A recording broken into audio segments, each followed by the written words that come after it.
यसमा के छ भने दुईवटा भाउ दुलाएका हुन्।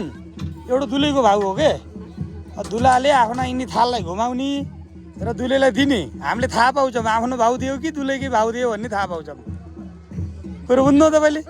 अब यिनी भाउबाट ल आफ्नो भाउ दिनु अनि अब माया गर्नु रहेछ। अब दुलैकै भाउ दिनु भने त आफ्नै खाने रहेछ नि बुझ्नु पऱ्यो। त्यही त भन्नु पऱ्यो तर। ल ल अब सुरु गर। अब तिमीले यिनी थाललाई अब यसो घुमाऊ, जे गर्ने गर।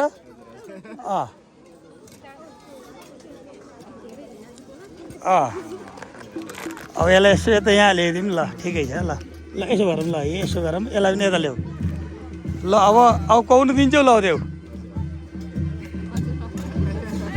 कौन दिन्छौ। हातैमा दिने हो